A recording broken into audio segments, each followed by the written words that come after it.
Have you ever sat in that heavy silence at a family dinner here on Women's Life Stories? We retell those moments honest every day, sometimes controversial. Every story is a mirror. Subscribe, join the conversation, and maybe find a little healing.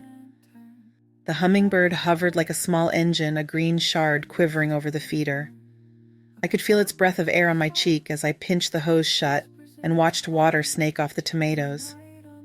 The porch boards were warm through my soles. Pines at the back fence lifted their resin smell into the heat.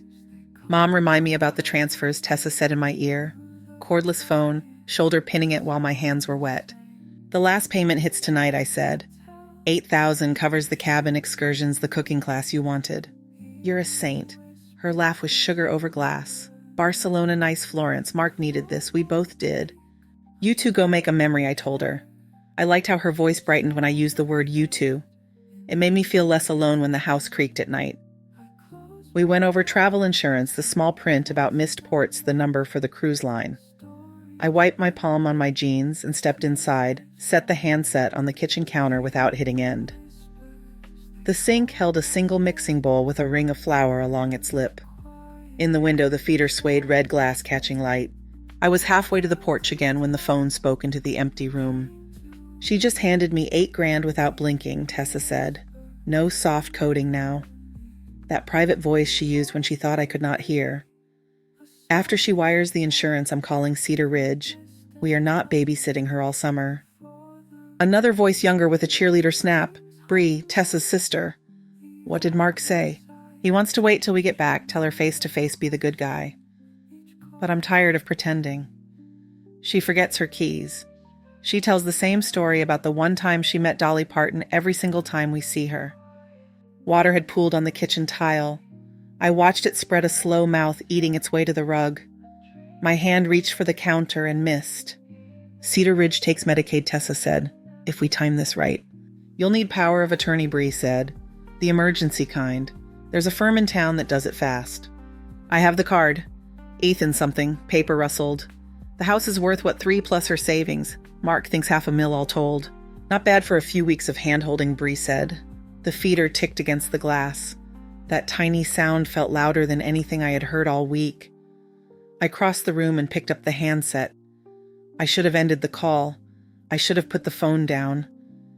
I stood there and listened. Best part. Tessa said, her smile audible, she'll thank us for it. She wants to be taken care of so badly she's grateful for scraps.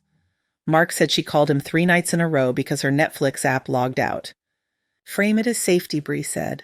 Living alone stairs, the back steps are a hazard. She'll sign anything if you make it sound like care. The kitchen window held my reflection layered over the yard. Gray hair pulled back with a green elastic, the same green as the hummingbird's throat. My mouth was a line I did not recognize. They talked about me like I was a chore list. They listed items, keys, stories, stairs. They did not say my name. I pressed end. Silence was a physical thing. The house inhaled and did not exhale. The wooden recipe box sat on the counter where it always sat, walnut oil blotches along the lid. I lifted it. Index cards lifted with it, corners soft with grease and thyme. Cinnamon rolls, Brunswick stew, pecan pie, and my mother's rightward slant. Under the pecan card, tucked like a secret, a business card with a bent corner. Ava Chenessi, elder law. I touched the paper for a heartbeat. My thumb left a small crescent of wet. Outside, the feeder rocked. The hummingbird shot straight up a needle into the bright blue and gone. I took the card and the phone to the sink because my legs liked something to lean on. The stainless steel felt cool beneath my wrists. I dialed. The number rang twice, then a third time. I could hear my breath. I could hear the tiny tick of the kitchen clock shaped like a rooster. Chen and Patel, a woman said. My name is Eleanor Whitaker, I said. The name steadied me. My neighbor gave me your card years ago. I need to talk to someone today. Can you tell me the subject, Mrs. Whitaker? My daughter-in-law is planning to place me in a facility after a trip. She believes I'm forgetful. I took a breath that did not feel like enough. I am not forgetful. A pause, not an empty one. The kind where someone is choosing the right shelf to put your words on. I can get you 30 minutes with Ms. Chen at 4 or a full hour tomorrow morning, the woman said. Do you prefer to come alone? Yes. We are at 12 Biltmore. Do you need directions? No. Bring ID. Bring anything you think we should see. Thank you, I said. I set the phone down and opened the back door, hot air pressed against my face. On the porch, the chair still held the shape of me from earlier. The hose lay like a dead snake kinked on itself. I stooped and shut the spigot tight. The knob squealed. Under my hand, the metal warmed to my heat. The yard was a square of green with a bald patch where the grandkids' kiddie pool used to sit. They had been 6 and 8 then. They are 16 and 14 now. The pool was gone. The bald patch remained. I went to the hall and checked the bowl by the front door. Keys. One for the mailbox. One for the shed that stuck in humid weather. One that used to fit Mark's first apartment over on Haywood when his hands smelled like pizza dough and laundry soap. The new deadbolt key had a blue plastic cap. I rolled it between my fingers until the corners bit my skin. After she wires the insurance, Tessa had said, "We are not babysitting her all summer." I could still hear her laugh. It slid into rooms she had never been inside. I opened the recipe box again because my hands needed to do something useful. The cards smelled like vanilla if I let myself think they did. I read my own handwriting from 1979. 2 sticks butter room temp. Do not overmix. Eat while warm if you have people around you. The phone lit. A text from Tessa, a spray of hearts. A photo of 2 suitcases lined up by a door shiny zippers catching the light. Caption ready. I stared until the screen went dark again. The porch groaned when I stepped back onto it. Shadows from the railings laid hatch marks across the deck like someone had measured me and left the ruler there. The hummingbird returned. It hung there a comma in the air eye, bright as a seed. It tasted and lifted and tasted again. I could see the quick pulse under the throat feathers, the minuscule flick of its black tongue. "You see me?" I said. It did not. Or it did and did not understand the problem. It darted to the left, then straight up beyond the edge of the roofline, a small body choosing open sky. Inside on the counter, Ava Chen's card lay where I had set it white against walnut. The corner I bent pointed toward the door. The house felt the way it feels when a storm is 2 streets over. The air waits. Even the clock seems to listen. The phone rang once more. I answered on the first chime. "Mrs. Whitaker," the same calm voice said, "I have a cancellation at 9. Can you come in the morning?" "Yes," I said. The feeder tapped the window. The sound was no louder than a pencil on a desk. It was enough. The morning air tasted like metal when I stepped out with my purse and the white card. Traffic on Biltmore droned a river of sound hugging the brick buildings. Inside the suite, Mark Chen and Patel cool air smelled faintly of lemon cleaner and coffee. The receptionist took my name and studied me the way nurses study a fall risk, all care and measure. Ava Chen opened the inner door with a small smile that reached her eyes. Straight black hair to her shoulders, a green notebook tucked to her side. Her office walls were warm wood. The blinds cut the sun into even bars. "Mrs. Whitaker," she said, and by the time she finished the second syllable, I had already sat straighter. I handed over my license. She made a copy, then set it on a neat stack as if it belonged there. "Tell me what brought you." Words felt clumsy leaving my mouth. I gave her the pieces I could carry, the open call, the names, the facility, the way Tessa cataloged me keys, stairs, stories, money. When I faltered, Ava did not fill the space. She wrote pen whispering on thick paper. "Do you have moments you would call confusion?" she asked, beyond misplacing and repeating. "No." "Has a doctor expressed concern about memory or judgment?" "No. I saw my primary in June. Blood work. He told me to eat more vegetables and stop reading at 2 a.m. It earned the first quick curve of her mouth. She turned serious again. "I want to get your capacity documented by a specialist. We will schedule that. I also want to build a structure that separates you from immediate reach. It requires signatures and some legwork." She slid a green folder toward me. The top tab had my name in firm block letters. "Bring anything you think helps. Notes, mail, screenshots. We date stamp everything." Her handwriting on the intake sheet was even and compact. She asked about the house on West Asheville, about the bank, about how my son's name appeared on any account. She asked about Tessa. She watched my eyes when I said the word daughter-in-law. "There's another piece," she said.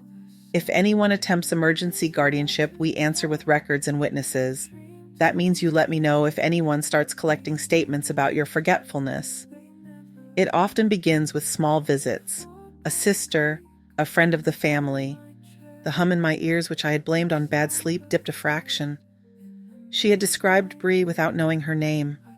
"I will go ahead and schedule a cognitive evaluation this week," she said. "It is nothing to be afraid of. Think of it as a photograph you will be glad to have."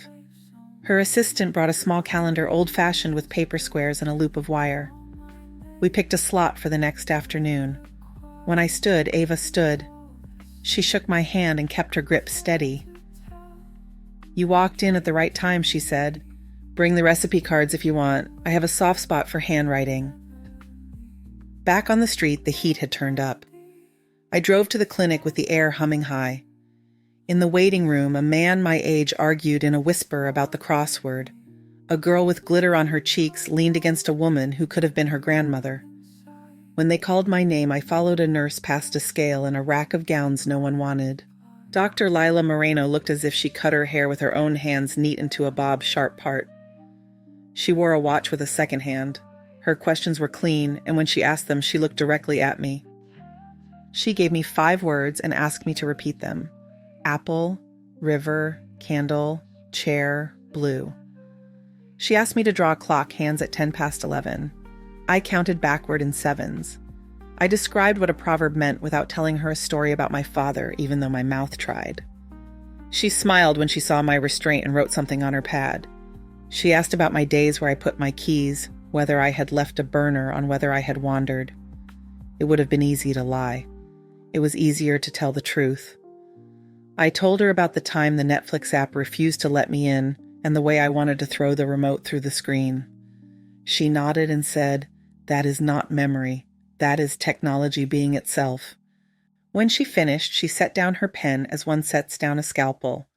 "Your performance is consistent with healthy cognition for your age and above. I will put that in writing today." She removed her glasses and cleaned them with a square of cloth. "Do not lose the report." By the time I walked out, the sun was thinner through high cloud. The feeder in my mind kept ticking against glass. At the bank, cool air again, and the smell of carpet. Hank Delgado had the kind face of a man who had seen people walking in on their worst and still liked them. His tie was navy with tiny anchors. He knew Charles's first name and the year we opened our account. "What can I do for you today, Mrs. Whitaker?" I told him I needed to remove a contact. I told him I preferred that no one be given information about my balances by virtue of last names or blood. He leaned forward, elbows on desk, then sat back and went to the keyboard. His hands were calm. He read language from the screen aloud and let me choose my own phrases. He printed a form. I signed and watched my signature cross the page like a small boat. He slid me copies in a paper folder that had the bank's logo embossed shallowly on the front. "If anyone calls," he said, "we will refer them to you. If anyone walks in, we will note it. If you tell me to call the police, I will not argue. Kindness done simply presents as policy." I thanked him and meant it. In the afternoon, I sat in Priya Kapoor's office on a couch the color of moss. The windows looked over a parking lot and a slice of sky. Priya set a mug of chamomile near my knee. Her bangles made a soft sound when she moved her wrist. "You want to talk beneficiaries," she said. Her tone made it clear that wanting to talk beneficiaries was not unusual. I told her about wanting to ensure the library had better chairs than the ones with metal edges that pinch thighs. I told her about the shelter on Riverside that needed more fans in summer. I told her about the fund that kept the lights on for older people at the end of the month. I also told her that my son would remain in the picture. I did not tell her about Tessa. She did not ask. "We can channel distributions through a revocable trust," she said. "You keep control. You set conditions." Her hands framed papers that contained my name and the words I had used. We sorted the accounts like laundry, one pile for this one, for that nothing confused with anything else. She handed me a pen, and I signed where the tabs stuck out like tongues. When I got home, the day had hollowed around the edges. In the driveway, I stopped and stared at the front door. The deadbolt had a tiny nick where the key had scraped metal. The house looked the same and not the same. I called a locksmith, and a man named Mason Pike arrived in a van with a painted key the size of a canoe on its side. He whistled a tune under his breath while he carried a small toolbox up my walk. His forearms were roped with veins. He smelled like cedar and something metallic. You want new hardware or just a cylinder? He asked. His eyes took a quick inventory of the frame, the screws, the give in the wood. New, I said. He unscrewed the old fixture so quickly it felt as if they had never been there. When metal met metal, there was a sound like a muted bell. Brass shaving stuck to his thumb. He handed me a short ring with 3 new keys fanned like cards. Hide one where you will remember, he said. Not under the frog. Everyone uses the frog. He saw the recipe box and the green folder on the hall table, and his whistle softened. My grandma kept a box like that, he said. I should have asked for it. After he left, the door made a different sound when it closed, a solid barrel thunk that settled under my skin. I hung the keys on the small hook that looked like a leaf. The new weight pulled the hook straighter. The knock came at noon the next day. Bree smiled too fast, a casserole pressed to her chest in an oven mitt with a rooster on it. Her perfume was something citrus with a bite. She looked past me as if a dog might bolt. Tessa asked me to check on you while they are away, she said. Thought you might need company. Her eye slid to the bathroom where the cabinet door hung open an inch. I pushed it with a finger and said, how nice of you, as if my heart had not dropped into a cold sink. She set the casserole on my counter and looked around with a realtor's appreciation. I love this house, she said. So much character, so many little quirks. Stairs like these can be tricky, though. The rail is sturdy. We had coffee. I poured. She wrapped her hands around her mug and let her questions ride on steam. Did I ever lose track of time? Did I ever leave water running? Did I ever get turned around at the grocery store? I smiled and described the price of cherries at Ingles and the way the butcher had given me an extra bone for soup. Her mouth pinched, then smoothed. Do you want help with your pills? She asked. I color code mine for the week. It changed my life. I like my labels, I said. I did not tell her that I could find any bottle by feel the way I could pull cinnamon out in the dark. She asked where I kept my important papers. I said in the usual places. We ate slivers of casserole that tasted like canned soup and shredded chicken. She dabbed at the corner of her mouth with a napkin as if she were on television. When she left, the smell of citrus stayed behind lonely in my kitchen. I took out the small notebook from the drawer by the stove and wrote down the questions she had asked, the order she asked them, the way she had watched my hands when I reached for the sugar. The act of writing restored something inside me to its correct shelf. Later in the guest room, I stripped the bed to wash the sheets. The mattress was a little lighter than it had been. I lifted it by the corner and found a black binder pressed between springs and slats. The rubberized cover gave under my fingers.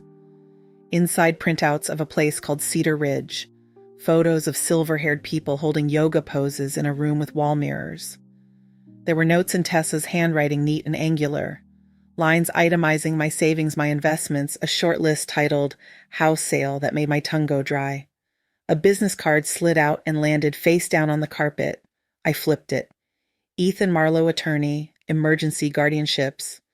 My hands did not shake. They felt larger than my wrists. I set the binder on the bedspread and read each page as if I might be asked to testify about font size. In the corner of one calendar printout, a date wore a red ring. 2 days after their return. I gathered the papers and carried them to the kitchen. The hummingbird visited the feeder rocking in the window that now looked like a picture frame. I laid the binder open on the table. I clipped Ethan Marlowe's card to the top with a clothespin from my junk drawer, the same kind I used to close bags of rice. The green folder from Ava waited beside it, clean and patient.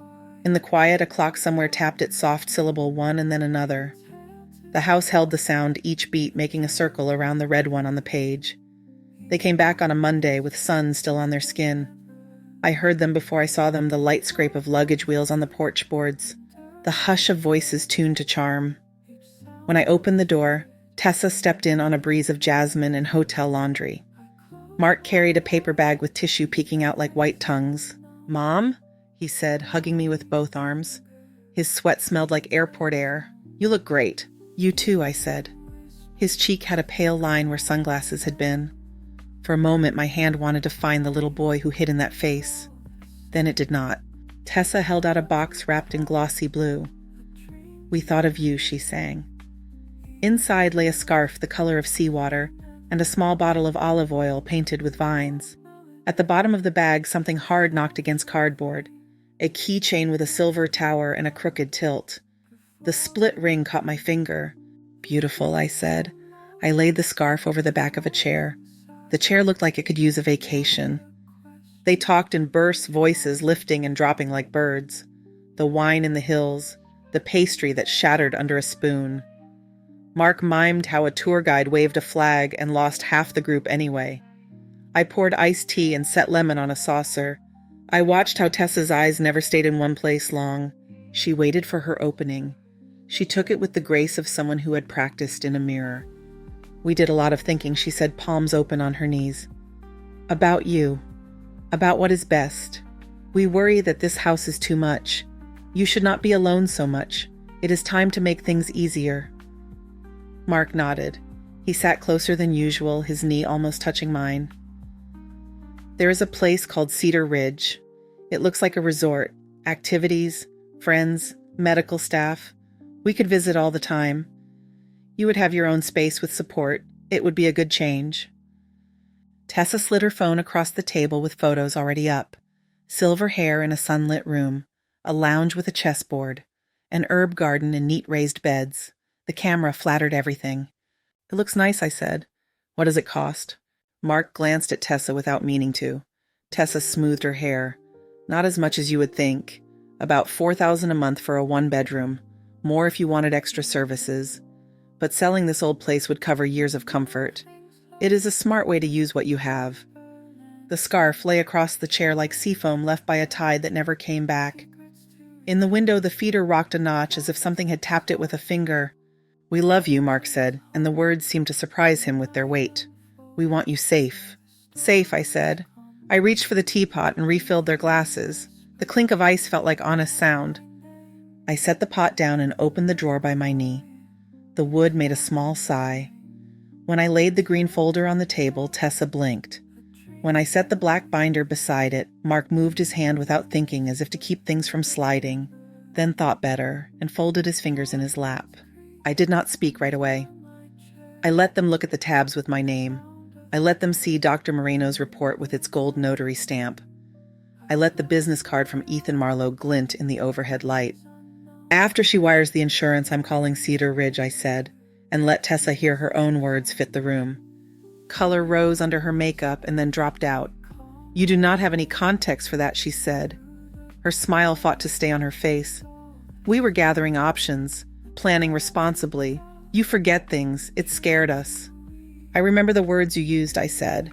I remember the number you put next to my house. I remember the day you circled on your calendar. I turned the page so the red ring faced them.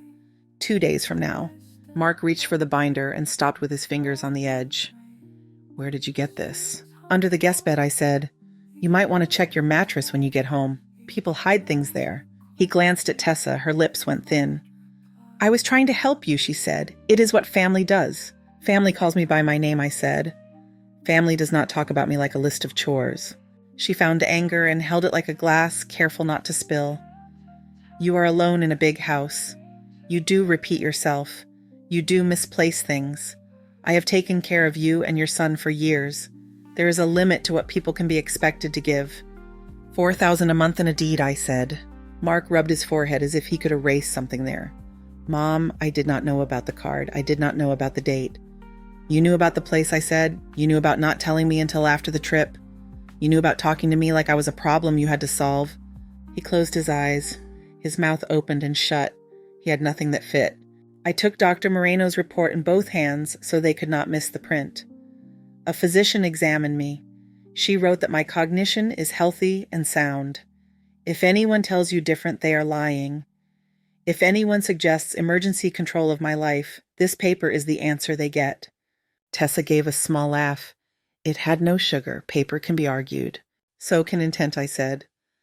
I slid the binder closer to her side of the table. You left a trail. The room held its shape. Even the hummingbird seemed to wait a quick seed of motion outside the glass. I did not raise my voice. There will not be any more transfers. Do not call the bank. Do not come into this house without me. If you have a key, it will not work. If you have a plan that involves me without me present, stop. Mark stared at the floor and said, Mom. Tessa stood, then sat again because standing made her look smaller. We are trying to save you from yourself, she said. You think you are fine. You are not. It is selfish to block help. Help is not a cage, I said. Help asks. Help listens. Her hands flexed on her knees. You will regret this. Not today, I said. Mark looked at me through a wet shine that made his eyes young and helpless. I am sorry, he said. The words were dry. The apology was water behind them that did not know how to move. I stood and waited for my knees to remember the motion. The chair legs made a soft scrape that sounded like a door clearing its throat. I reached for the cheap tower and held it up. The silver looked bright and hollow. You brought me a key for a place you do not own, I said. I set it down gently on the table, and then I took my keys from the hook. The new ones clicked together. The sound felt like the right size for my hand. Please go, I said. I would like my afternoon. Tessa's chin lifted. She reached for the scarf and thought better of it. She took her purse. Mark stood with the look of someone who had lost the path and could still see the road behind him. At the door, he turned. Can I call you later? He asked. You can, I said.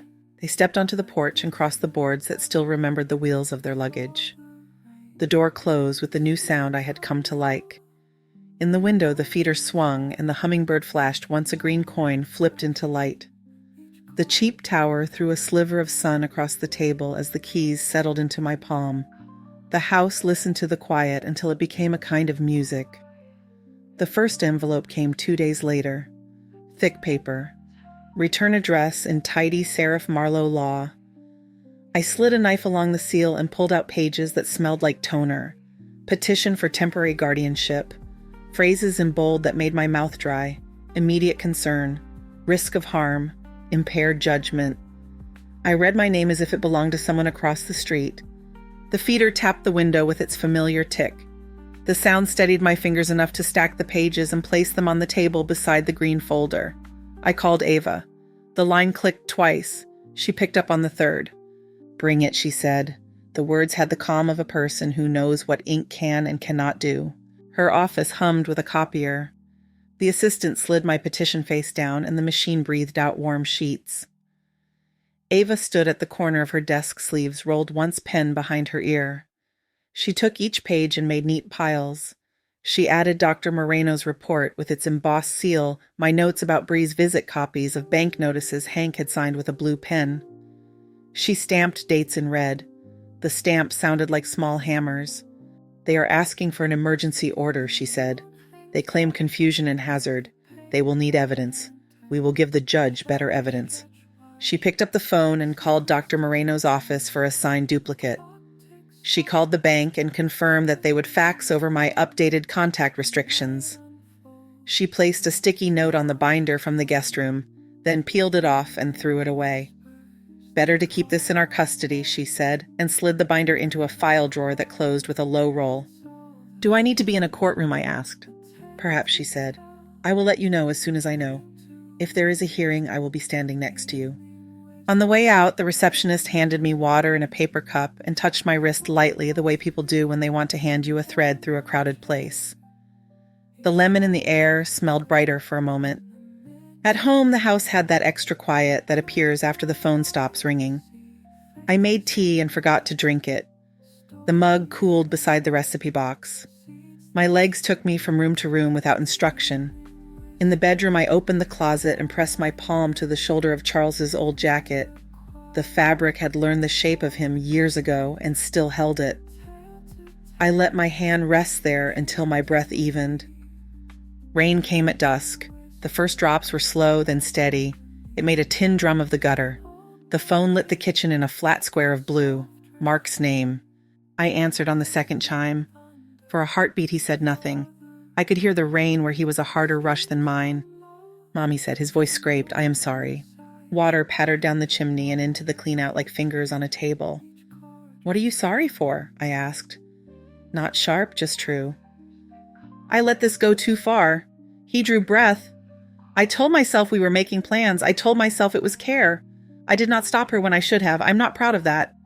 I leaned my hip against the counter because standing straighter made it easier to speak without breaking.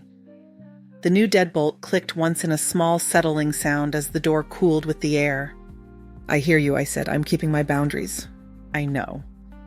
Silence sat with us. I keep thinking of that time I set a dish towel on fire. You did not shout. You turned off the gas and put the lid on the pan. That is what this feels like, except you are the only one with a lid. Lines keep people from falling, I said. They are not a punishment.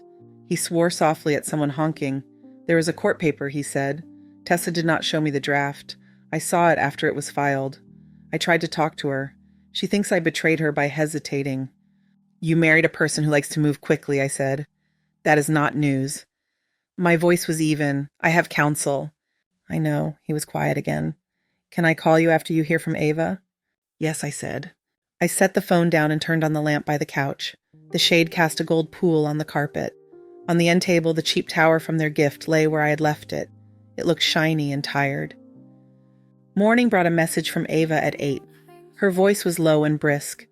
The judge had scheduled a hearing for Thursday afternoon. She would meet me an hour before. I listened twice and then wrote the time on an index card in block letters the same way I wrote ingredients when a recipe had tricks. Sleep that week felt like a room without curtains. When it came in small square pieces. I woke to the sound of the feeder tapping and went back under. The hummingbird arrived and left and arrived again. I could tell by the way the feeder swung after it left the rhythm the same each time. On Thursday, I wore a clean shirt and the pearl studs that had belonged to my mother. Ava met me at the courthouse steps. She held a black umbrella that kept us both dry and led me through the metal detector to a bench outside a courtroom with a state seal on the door.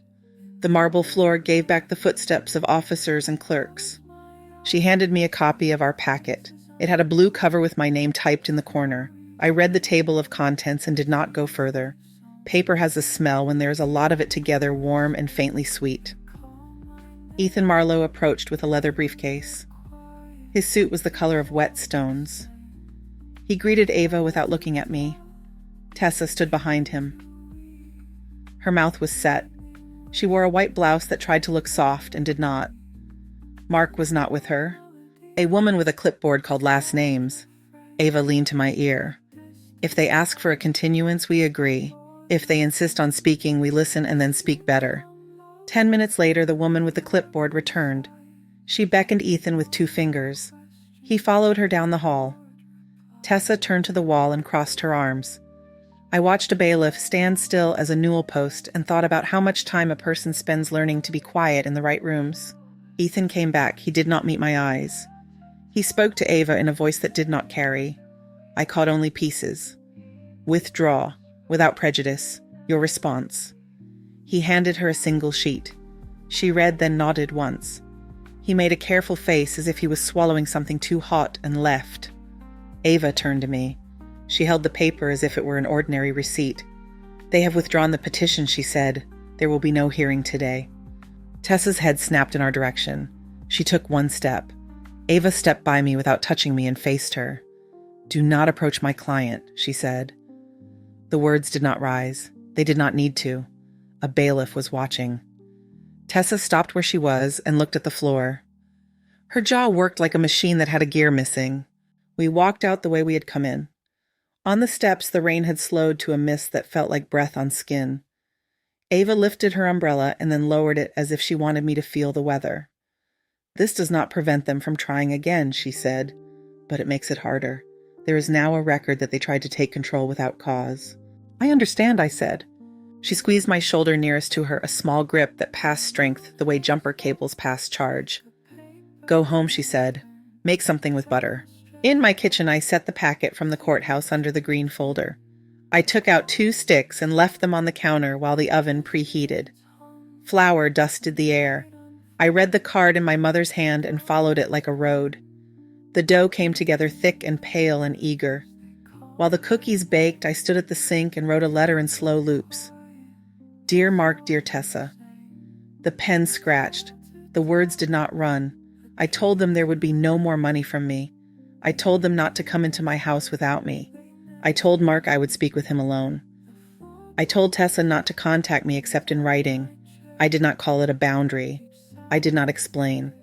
I signed my name the way I used to sign permission slips when Mark needed a trip to the zoo. The timer rang. I slid cookies onto a rack and breathed in sugar and heat. I ate one while it was too hot and let it hurt my tongue a little. I placed the letter in 2 envelopes and wrote addresses with a steady hand.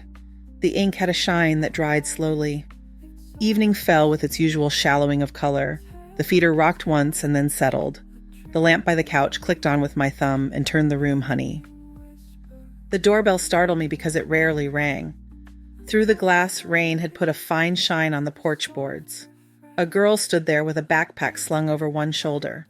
Her hair was dark when wet, and her chin had a dent like Mark's. Zoe, 16 and taller than I remembered. She smiled with relief that made her look younger than that. "Grandma," she said when I opened the door. Her voice jumped a little. "Can I come in?" Zoe stepped into the hall and left a small lake around her shoes. She hugged me in a way that made the wet not matter.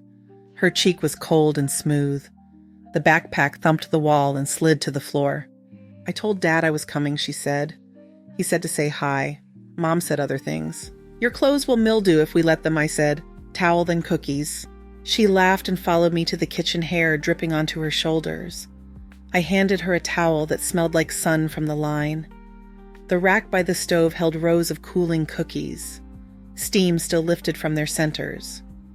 She took one and made a small noise that belonged to every child who had ever stolen something from a pan before it was ready. "These are perfect," she said around a crumb. "The middle melts. Your great-grandmother wrote that part. Eat while warm if you have people around you." Her eyes flicked to the box on the counter. "Can I see?" I opened the lid and let her flip through the cards. She read the titles quietly as if we were in a library. Cobbler, chowder, biscuits. Her fingers were long and slender and looked like they knew how to hold a pencil correctly. When she reached the pecan pie card, she smiled at the slanted script. "This is pretty," she said. "Mine goes left. It will look right to someone in your house one day." She ate another cookie standing at the window. The feeder rocked. A hummingbird arrived, hovered, drank, backed away, and returned its wings, a soft electric sound in the glass. "It is so small," she whispered. "How does it know where we are? It found sugar and filed it." She made a face at the cheap tower keychain on the end table. "That is ugly," she said, then looked at me fast as if she had gone too far. "It is," I said. "You can say that here." She relaxed. She pointed at my keys on the leaf hook. "I like the leaf.